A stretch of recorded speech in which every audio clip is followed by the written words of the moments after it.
नमस्कार सेविकाताईंनो, आपल्या आवडती चॅनल पोषण शिक्षण माध्यम या चॅनलवर आपल्या सर्वांचे खूप खूप मनापासून स्वागत. तर आपला हा जून महिना आपल्याला दर महिन्याच्या 10 तारखेला ECC डे म्हणजे आरंभिक बाल संगोपन आणि बाल शिक्षण दिन हा साजरा करायचा असतो. तर जून महिन्याची जी 10 तारीख आहे त्या 10 तारखेला आपली सुट्टी असल्यामुळे आपल्याला हा कार्यक्रम 11 तारखेला घ्यायचा आहे आणि तशी आपल्याला Google फॉर्मॅटवर त्याची नोंद करायची. तर ह्या महिन्याचा आपला जो विषय आहे तर तो आहे बालकांच्या अभ्यासक्रमाची माहिती आणि महत्त्व हे आपल्याला पालकांशी चर्चा करायची आहे. तर त्याच्यासाठी आपल्याला तो कार्यक्रम 90 मिनिटे घ्यायचा आहे आणि त्या कार्यक्रमाचं ठिकाण हे आपलं नेहमीप्रमाणे अंगणवाडी केंद्र किंवा पालक बसू शकतील अशी जागा आपल्याला निवडायची आहे. उद्देश आपला एकच आहे की पालकांना बालविकासाच्या महत्त्वाच्या क्षेत्रीय व उपक्रमाची माहिती देणे. त्यानंतर आपल्याला हा हा जो ECC डे कार्यक्रम घ्यायचे आहे त्या कार्यक्रमामध्ये आपल्याला पूर्वतयारी ही करायची. तर त्या कार्यक्रमामध्ये आपले जे बाळकोपरे असतात जे आपण तयार केलेले आहे तर ते आपल्याला इथं उपयोगात आणायचे. तर पहिला आहे खेडघर कोपरा म्हणजे तो बाहुली घर, गोठा, भाजीपाले दुकान किंवा शिंपीचे दुकान असे आपल्याला लावायचे. दुसरं आहे आपलं हस्तकाम कोपरा. तर हस्तकाम कोपऱ्यामध्ये आपल्याला परिसरातील साहित्य वापर करायचे. तर त्याची रचना, रंगकाम, फाडकाम आपण त्याच्यामध्ये फुलं, पानं, दगड, काड्या असे साहित्याचा वापर करू शकतो. त्यानंतर तिसरं आहे बोधात्मक कोपरा. तर काही बोध देणारे खेळ आपल्याला इथं घ्यायचे जसं पझल, मनोरा किंवा जोड-तोड खेळणे अशी. तर चौथं आहे आपला वाचन कोपरा. त्याच्यामध्ये आपल्याला काही पुस्तकं, चित्र अशी ठेवायची. तर हे आपल्याला पूर्वतयारी करून घ्यायची.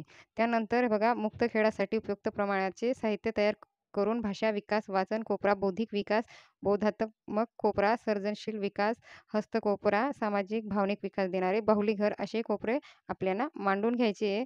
तर हे कोपरे मांडून घेत असताना त्याचं ही व्यवस्थित मांडणी करून घ्यायची आहे. 2 आहे उपक्रमाचे प्रात्यक्षिकसाठी आवश्यकतेप्रमाणे खडू, चित्रे, चेंडू, डोमिनो, पझल, होडी बनवण्यासाठी कागद अशी आपल्याला सर्व साहित्य ही गोळा करून घ्यायची आहे आणि 5 ते 6 पालकांच्या संख्येनुसार ती आपल्याला साहित्य ही तयार करून घ्यायची. त्यानंतर आपल्याला ज्यावेळेस आपण हे कार्यक्रम घेत आहोत, तर त्या आपल्याला नेहमीप्रमाणे पालकांचे हे स्वागत करून घ्यायचे आहे.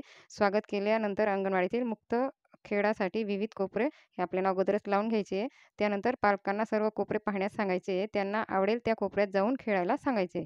त्यानंतर आपलं जे मुक्त खेळाचे अनुभव आहे पालकांना काही वेळ आवडलेल्या कोपऱ्यांशी खेळण्याची संधी द्यायची आहे. त्यानंतर त्यांचा अनुभव आपल्याला प्रत्यक्ष हा जाणून घ्यायचा आहे. त्यानंतर दुसरं बघा विकासाच्या 5 क्षेत्राची माहिती ही आपण त्यांच्याशी चर्चा करायची आहे. काही वेळ मुक्त खेळ खेळल्यानंतर अंगणवाडी सेविकेने पालकांच्या बालविकासाचे 5 महत्त्वाच्या क्षेत्राबद्दल माहिती द्यायची आहे. तर सुरुवातीला मुक्त खेळानुसार सामाजिक भावनिक विकास होतो हे सांगायचे आहे. तर ते कसे ते उदाहरणासहित आपल्याला ते पालकांसमोर मांडायचे. अशा प्रकारे हे आपले ह्या महिन्यातील ECC डेचे उपक्रम आहे. तर तिसरं बघा आपलं जे उपक्रम आहे ते प्रात्यक्षिक बघा. पालकांचे 2 गट करायचे आपल्याला. प्रथम पहिल्या गटातला शारीरिक विकास, भाषा विकास उपक्रम करण्यास सांगायचे.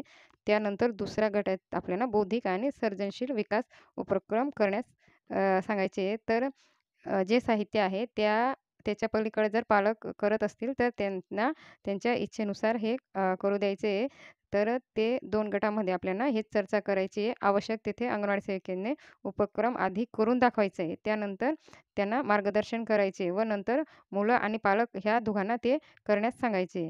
तर अशा प्रकारे हा आपल्याला कार्यक्रम घ्यायचा आहे. तर ह्याचा उद्देश जो आहे तो अतिशय महत्त्वाचा आहे, की आपलं जे अंगणवाडी क्षेत्रामध्ये जे पालकांची गळतीचे प्रमाण आहे किंवा जे बालक गैरहजर राहत आहे, तर त्या दोघांना आपल्याला एकत्र आणायचे आहे आणि आपल्या अंगणवाडी क्षेत्रातील जे विविध शैक्षणिक साहित्य आहे किंवा आपण जे मुलांना शिकवण देत आहे, तर त्याचे महत्त्व हे वाढले पाहिजे आणि पर्यंत जर हे सर्व कृती त्यांच्यासमोर आपण केली, तर नक्कीच आपली जे बालकांची उपस्थिती आहे ती वाढण्यास मदत होणार आहे.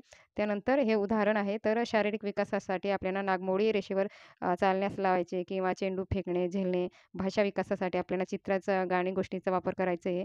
बौद्धिक विकासासाठी आपल्याला डोमेजो, पझल असे अ, विक अ, किंवा काही गोष्टींची आपल्याला त्यांना जाणीव करून द्यायची आहे किंवा सर्जनशीलतेसाठी आपण कागदाची होडी बनवणे किंवा कागदाची सुपडं असतं, वाटी असते किंवा टाट असे वेगवेगळे साहित्य आपल्याला हे सर्व त्यांना करून दाखवायचे. त्यानंतर समारोप आपल्याला नेहमीप्रमाणे करायचे आहे, की जो उपक्रमामध्ये आपण सहभागी झाल्यानंतर सर्वांचे आपल्याला इथं अभिनंदन करायचे आहे. पालकांसोबत 3, 2, 1 असा उपक्रम खालीलप्रमाणे घ्यायचा आहे.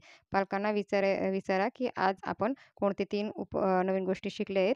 मग घरी जाऊन मुलांबरोबर कोणत्या 2 गोष्टी करणार आहोत आणि एक गोष्ट आपण इतर पालकांना सांगायची, असे आपल्याला समारोप करायचे. तर हा ई-सी-सी कार्यक्रम जो आहे तो अत्यंत महत्त्वपूर्ण असा आहे. तर आपण तो सर्वांनी अंगणवाडी क्षेत्रात घ्यायचं आहे. त्यानंतर आपल्याला ह्या ई-सी-सी डेचं जे इतिवृत्त आहे ते आपल्याला ठेवायचे आहे. तर ते देखील आपण उद्याच्या व्हिडिओमध्ये त्याची चर्चा करणार आहोत. त्यानंतर आपण Google फॉर्मॅटला कशाप्रकारे तो Google फॉर्म भरवायचा आहे. त्यानंतर आपल्याला फोटो कोणता अपलोड करायचा आहे, ते देखील आपण उद्याच्या व्हिडिओत जाणून घेणार आहोत. त्यानंतर एक अत्यंत महत्त्वाचं, जर तुम्हाला बाळ कोपऱ्याविषयी जर काही जाणून घ्यायचे आहे, तर तुम्ही नक्कीच कमेंट करा. कारण बाळ कोपऱ्यामध्ये विविध असे साहित्य हे आपण घरच्या घरी बनवू शकतो.